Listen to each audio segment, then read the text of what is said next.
If you own property together, share finances, cutting contact after a breakup can be more complicated. Here's how to do it. So you might hear people talking about no contact, how you need to stop contacting your ex. When you have shared assets and kids and all these things, you can't just do that. And so you need to be able to handle business, but do it in such a way that isn't making bids for attention. The thing that gets you, the thing that really hurts your chances when you're trying to get an ex back is making bids for their attention, needing something from them in any way, okay, emotionally. That's the thing that gets you, okay? So you're welcome to handle business with your ex. If you work together, if you have a business together, you have kids, you have to talk about money or whatever, that is fine. That's the only circumstance under which you can text them first. Now, you don't want to use that as a segue to talk about personal things. You can't be like, hey, did you pay the light bill? ... So, how have you been lately? No, they need to be the ones to open up the subject of personal stuff.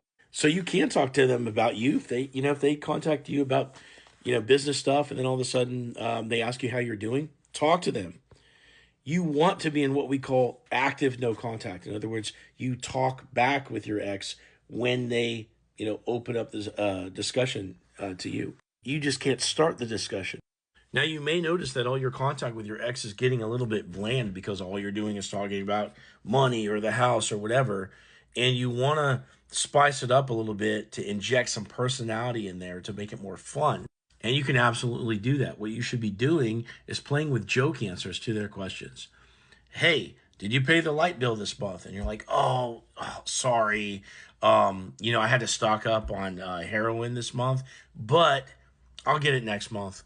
And in a case like that, you're not making a bid for attention, right? What you're saying commands attention and it's fun, but you're not asking anything from them. You just put the joke out there and it was on them to either accept it or not. So take care of business.